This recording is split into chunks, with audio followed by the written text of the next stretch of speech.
다니엘은 예루살렘이 멸망할 때 수많은 포로들과 함께 바벨론으로 끌려갔던 어린 소년이었습니다. 그러나 그가 그 바벨론에서 총리로 등극을 합니다. 그뿐이 아니었습니다. 이 바벨론을 멸망시킨 다리오 왕에 의해서 새로운 제국에서 다시 총리로 재임명되게 되었습니다. 다니엘은 이미 멸망한 유다의 포로였습니다. 그는 바벨론의 관리였습니다. 그는 바사 제국 건설에 아무 공로가 없었습니다. 그러나 다리오 왕은 이 뛰어난 다니엘을 총리로 세워서 전국을 다스리기를 원했습니다. 그에게는 탁월한 실력과 깨끗한 도덕성이 있었습니다. 갖추기 힘든 이 두 덕목을 고루 갖추고 있었습니다. 그렇게 총리로 임명이 되자 많은 사람들이 그를 질투하고 그를 시기합니다. 그러나 그들은 다니엘에게서 아무런 허물도 아무런 흠도 발견할 수가 없었습니다. 유일한 것은 그 하나님을 믿는 것뿐이었습니다. 그러므로 그들은 허물이 없으면 허물을 만들기로 작정했습니다. 그들은 다리오 왕을 찾아가 이처럼 제안했습니다. 왕이시여, 앞으로 30일간 왕 외에 누구든지 어떤 신에게나 어떤 사람에게나 구하는 자가 있으면 그를 사자굴에 넣기로 하는 법령을 제정해 주십시오. 어떻게 이런 황당한 제안을 할 수 있었을까요? 이 제안은 다리오 왕의 약점을 파고들고 있었습니다. 그는 바벨론을 멸망시키고 왕좌를 차지했지만 아직 백성들의 마음을 통합시키지 못하고 있었습니다. 아직 그의 통치 기반이 미약했습니다. 바로 그때 그들은 왕이여, 이것을 법으로 제정하면 왕의 통치 기반은 든든해질 것입니다 라고 말했던 것입니다. 이 어리석은 다리오는 그 법령을 좋게 생각했습니다. 그래서 30일 동안 다리오 왕 외에 어떤 신에게나 사람에게나 아무 것을 구하는 자는 사자굴에 던져 넣으리라 하는 법령이 제정이 되었습니다. 그러나 나중에 이 법령이 그가 총애하는 다니엘을 잡기 위한 간신들의 간계였음을 깨달은 다리오는 후회했습니다. 하지만 왕의 권위를 지키기 위해서 한 번 내린 명령을 돌이킬 수 없다는 함정에 그가 빠져 있었습니다. 곧 그의 법은 전국에 공포가 되었습니다. 이 순간 다니엘은 어떤 행동을 취해야 할까요? 그 마음속에 이럴 때는 마음으로 믿어도 되지 않을까? 굳이 밖으로 믿음을 드러낼 필요가 없지 않겠나? 라고 변명하는 것은 어떻습니까? 다니엘은 그런 변명을 찾지 않았습니다. 그는 왕이 무엇을 서명했는지, 그들이 무엇을 의도하고 있는지 정확히 알고 있었습니다. 자, 다니엘의 모습을 보십시오. 그는 한마디 말이 없습니다. 법이 통과되었다는 것을 알았을 때 그는 조용히 집으로 돌아왔습니다. 그리고 자기 방을 찾아갔습니다. 그의 마음이 혼란스러웠는지 불안했는지 우리는 알 길이 없습니다. 그는 전에 하던 대로 위층으로 올라갔습니다. 하인들은 다니엘의 행동을 보고서 오늘 하루 어떤 일이 있었는지 전혀 알 수 없었습니다. 그는 기도 시간에 언제나 위층에 올라갔고, 그리고 하인들은 그가 전에 하던 대로 그의 기도 소리를 듣고 있었습니다. 다니엘이 이 조서에 왕의 도장이 찍힌 것을 알고도 자기 집에 돌아가서는 윗방에 올라가 예루살렘으로 향한 창문을 열고 전에 하던 대로 하루 3번씩 무릎을 꿇고 기도하며 그의 하나님께 감사하였더라. 오늘 말씀의 제목은 다니엘의 놀라운 감사입니다. 다니엘이 이해할 수 없는 감사입니다. 여러분 생각해 보십시오.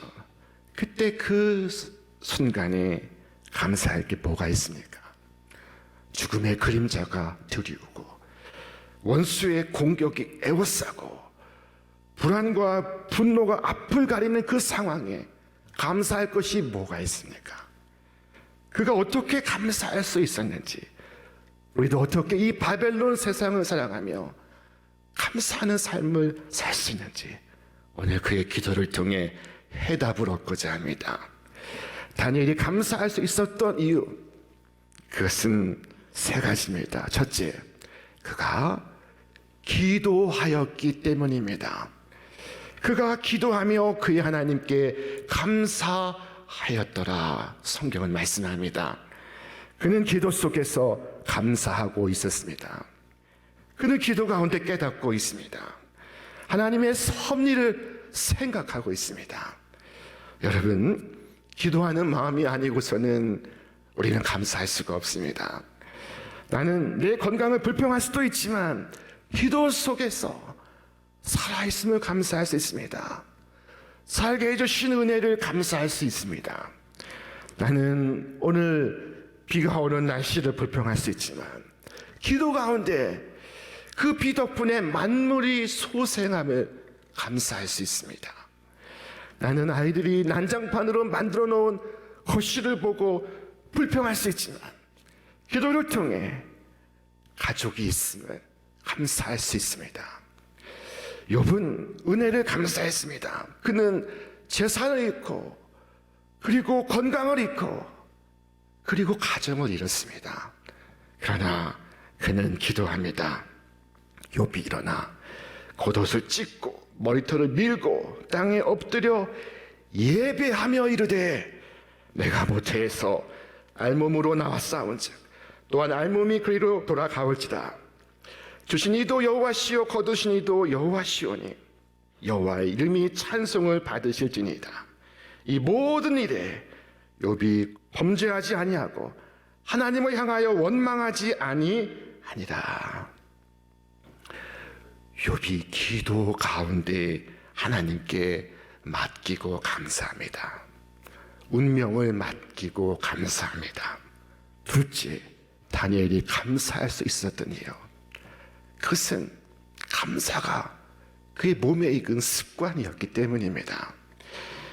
오늘 우리는 본문에서 다니엘이 기도할 때마다 감사를 드렸다는 사실을 확인할 수가 있습니다. 전에 행하던 대로 그랬습니다. 오늘 처음 있는 일이 아닙니다. 어쩌다 한 번 있는 일이 아닙니다. 우연한 사건이 아니란 것입니다. 다니엘에게는 감사가 체질화되어 있습니다. 전에 하던 대로 하루 3번씩 무릎을 꿇고 그의 하나님께 감사했습니다. 오늘 본문 속에 전에 하던 대로라는 이 표현이 얼마나 많은 뜻을 품고 있는지 모릅니다. 전에 하던 대로, 지금까지 해온 대로 그는 오늘의 이 위기 속에서도 또 한 번 감사했습니다. 그럼에도 불구하고 감사합니다. 벼랑 끝에 서서 감사합니다. 모든 것에 감사합니다. 얼마나 감사가 습관이 되었든지 아직 문제가 해결되지 않았는데 먼저 감사하고 있습니다. 셋째, 그가 감사할 수 있었던 이유, 그것은 그가 하나님의 주권을 믿었기 때문이었습니다. 다니엘, 그 이름의 의미는 하나님은 나의 심판자이시다 라는 것입니다. 이 이름의 뜻이 다니엘서 전체의 주제와 연결되고 있습니다. 다니엘서의 주제는 이 세상의 주관자는 바벨론의 왕이 아니라 여호와 하나님이시다 하는 것입니다. 다니엘은 그 시대의 가장 강력한 제국의 눈부신 문명 속에서 살아가고 있었습니다. 그는 부유하고 권력이 많은 사람들과 어깨를 나란히 하며 걷고 있었습니다. 그는 황제 앞에서 설 수도 있었습니다. 그 제국은 인도 국경으로부터 그리스까지 이르는 세계 최대의 나라였습니다. 하지만 그는 매일 하루 3번씩 무릎을 꿇고 하나님을 향하고 있었습니다. 자신의 방향을 하나님을 향해 바르게 맞추며 살고 있었습니다. 그의 삶을 하나님의 뜻에 맞추고 있었습니다.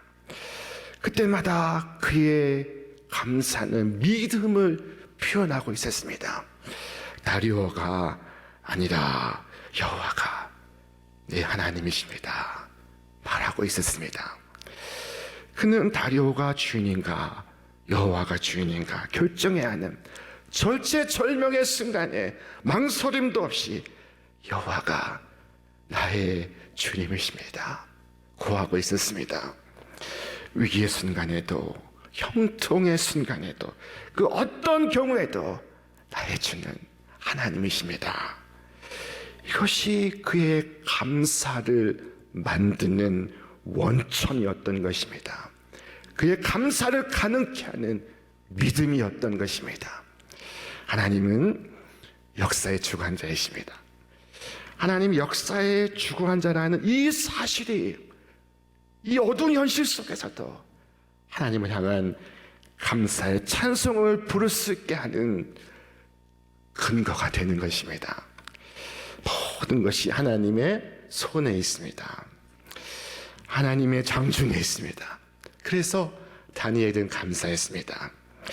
만일 다리오 왕의 손에 있는 것이라면 그는 감사가 아니라 절망했을 것입니다.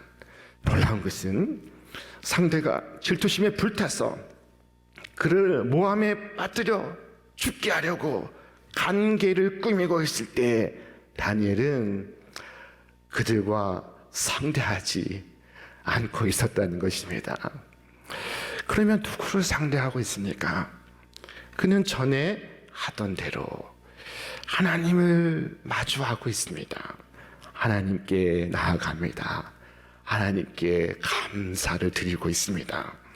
이 감사는 어떤 상황 속에서도 하나님이 주인이심을, 주관자이심을 고백하는 것입니다. 현실의 여건이 사무치게 어려울 때 이스라엘 백성은 하나님을 향해 원망했습니다. 불평했습니다. 주께서 우리를 잊으셨다. 탄식했습니다.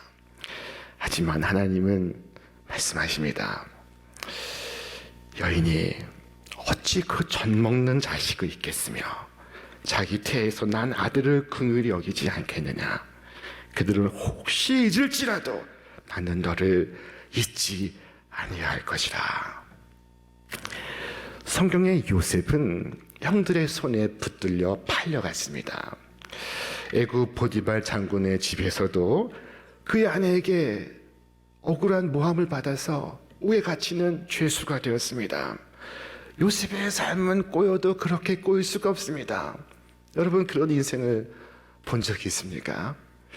노예가 된 것도 부족해서 죄수가 되었습니다. 그러나 그가 형들을 원망하지 않습니다. 나중에 형들을 만났을 때 그를 두려워하는 형들에게 이처럼 말하고 있었습니다. 하나님이 생명을 구원하시려고 나를 당신들보다 먼저 보내셨나이다. 나를 이리로 보내는 당신들이 아니요 하나님이시라. 형의 손에 있는 것이 아닙니다. 하나님의 장중에 있는 것입니다. 그가 말하고 있었습니다. 분명 요셉의 형들은 악한 의도를 갖고 있었습니다. 그러나 그곳 전능하신 하나님은 그를 향한 선하신 뜻을 갖고 있었습니다. 여러분 누구의 뜻이 서겠습니까? 하나님은 오늘 우리를 향하여 언제나 선하신 뜻을 갖고 계십니다. 마귀나 질병이나 악한 사람들이 주권자가 될 수 없습니다. 주권자는 오직 하나님이십니다. 바벨론 세상을 살아가면서 우리는 때로 난감한 일들을 경험합니다. 어이없는 순간을 직면합니다. 이해할 수 없는 일들을 경험합니다. 그러나 우리 하나님은 크고 전능하신 하나님이십니다. 고난을 빚어서 복이 되게 하실 줄로 믿습니다. 여러분, 다니엘은 결국 사자굴에 던져지게 되었습니다. 그리고 그를 아꼈던 다리오 왕은 번민에 사로잡혀 잠을 이룰 수가 없었습니다. 밤이면 밤마다 즐기던 유흥도 거절했습니다. 아무것도 먹지도 않았습니다. 밤새 잠을 자지 못하고 이튿날 새벽 사자굴을 찾았습니다. 그리고 외쳤습니다. 살아계신 하나님의 종 다니엘아, 네가 항상 섬기는 네 하나님이 사자들에게서 능히 너를 구원하셨느냐. 다니엘이 죽었을까요? 살았을까요? 하나님께서 사자의 입을 봉하사 다니엘에게 어떠한 해도 입히지 못하게 하셨습니다. 자, 우리 말씀을 같이 읽겠습니다. 그의 몸이 조금도 상하지 아니하였으니 이는 그가 자기의 하나님을 믿음이었더라. 아멘. 영국의 브라이튼 리비에르라는 화가가 있었습니다. 그가 1890년에 다리오 왕에게 대답하고 있는 다니엘이라는 그림을 그렸습니다. 이 장면은 신비한 광경을 묘사하고 있습니다. 저 뒤에 무서운 사자가 혼순하게 되어서 다니엘에게 근접하지 못하고 있습니다. 다니엘은 저 창을 넘어 다리오 왕에게 대답하고 있습니다. 그러니까 오롯이 하늘의 빛을 받아 서 있습니다. 여러분, 마침내 다니엘이 살아있다는 것을 확인한 다리오 왕은 새로운 법을 만들어 공포를 합니다. 우리 말씀 읽겠습니다. 내가 이제 조서를 내리노라. 내 나라 관할 아래에 있는 사람들은 다 다니엘의 하나님 앞에서 떨며 두려워할지니 그는 살아계시는 하나님이시요 영원히 변하지 않으시리시며 그의 나라는 멸망하지 아니할 것이요 그의 권세는 무궁할 것이며 그는 구원도 하시며 건져내기도 하시며 하늘에서든지 땅에서든지 이적과 기사를 행하시는 이로써 다니엘을 구원하여 사자의 입에서 벗어나게 하셨습니다 하였더라. 이에 다니엘이 다리오 왕의 시대 그리고 바사 고레스의 시대에 형통하였다 하는 말씀으로 본문이 끝이 나고 있습니다. 여러분, 이 바벨론 세상을 어떻게 살아야 할까요? 여러분, 고난 속에서도 감사하시기를 바랍니다. 힘들어도 즉각적인 반응을 하기보다 기도 가운데 감사하시기를 바랍니다. 어려움 속에서도 하나님을 향하여 감사하시기를 바랍니다. 여러분, 어떤 경우에도 감사의 정신을 버리지 마시기를 바랍니다. 뿐만 아니라 감사의 모양도 버리지 마시기를 바랍니다. 우리가 버리지 않고 간직해야 할 감사의 모양은 무엇일까요? 자, 그것은 선행 감사입니다. 앞서 감사하는 것입니다. 예수님은 보리떡 5개 물고기 2마리를 가지고 5,000명 장정이 지켜보는 순간에 하나님께 감사했습니다. 그리고 그 떡을 떼어 주시고 나누어 주실 때 5,000명이 먹고 12바구니 가득히 거두게 되었습니다. 감사가 이끌어낸 기적이었습니다. 예수님은 오병이어의 기적뿐만 아니라 죽은 자 앞에서 먼저 하나님께 감사했습니다. 하나님, 저의 기도를 들으심을 감사하나이다. 그리고 죽은 자를 산 자처럼 불러내시고 있었습니다. 감사가 만들어내는 기적이었습니다. 오늘 다니엘은 사자굴을 나와서 감사한 것이 아닙니다. 사자굴에 들어가기 전에 그는 감사하고 있었습니다. 선행 감사입니다. 바울과 실라가 빌립보 감옥에 갇혔을 때 그 옥에 갇힌 채 그들은 감사했습니다. 감옥에서 나와서 감사한 것이 아닙니다. 선행 감사였습니다. 열리지 않는 옥문이었는데, 닫힌 철문이었는데 그들의 감사는 옥문을 열게 하고 있었습니다. 감사는 기적을 일으킵니다.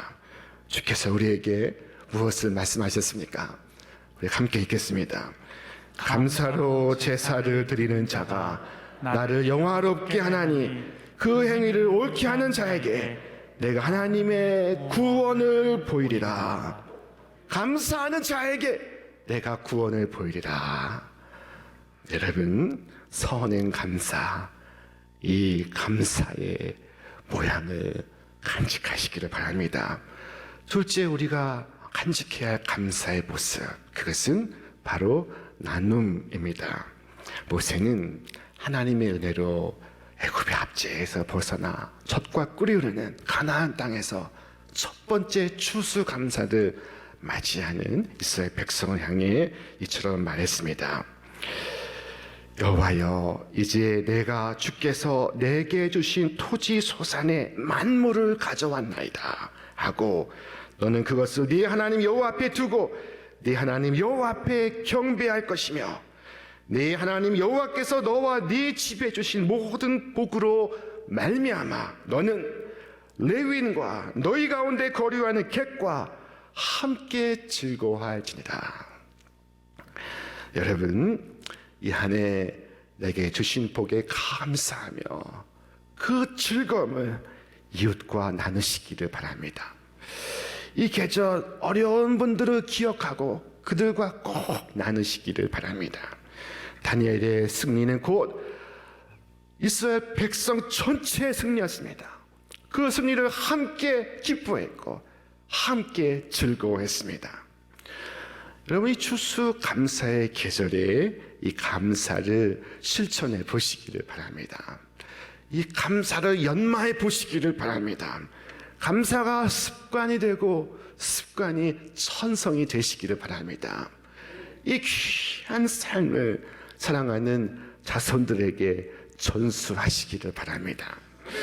성경에는 마따니아라는 이름을 가진 이가 등장합니다. 이 이름의 뜻은 하나님의 선물이라는 것입니다. 얼마나 귀하고 아름다운 이름입니까? 그는 성전에서 감사를 인도하는 자였습니다. 우리 말씀을 가지겠습니다. 또 아삽의 증손 삽디의 손자 미가의 아들 마따냐이니 그는 기도할 때 감사하는 말씀을 인도하는 자가 되었고, 그의 직책은 예배를 드릴 때 찬송과 기도 중에 감사의 말을 인도하는 일을 하는 사람이었습니다. 회중이 찬송할 때 감사의 말씀을 인도하는 사람이라는 것입니다. 여러분, 일상에 부딪혀 살다가 주일에 교회 온 이들은 자칫하면 원망과 슬픔에 잠겨 있을 때가 많습니다. 그런데 감사를 이끄는 이 마따니아의 고백을 통해 다시 하나님의 은총과 하나님의 섭리에 대해서 눈을 뜰 수 있게 되는 것입니다. 여러분, 사람들을 이 감사의 문을 통하여 하나님의 임재 앞에 서게 하는 이 일이 얼마나 귀하고 아름다운 일입니까? 우리 교회에 이런 분들이 많아지기를 바랍니다. 여러분 가정에도 여러분 일터에도 이와 같은 분들이 많아지기를 축원합니다. 여러분이 바로 그 사람 되기를 바랍니다. 기쁠 때나 슬플 때나 삶의 모든 순간에 여러분의 자녀들 앞에서 여러분의 배우자와 함께 감사의 말을 인도하는 자가 되기를 바랍니다. 감사는 행복해지는 습관입니다. 이것은 습관이기 때문에 연습을 해야 합니다. 오늘 이처럼 감사하는 여러분의 심령에 하늘의 천국이 임하시기를 주님의 이름으로 축원합니다. 축원합니다.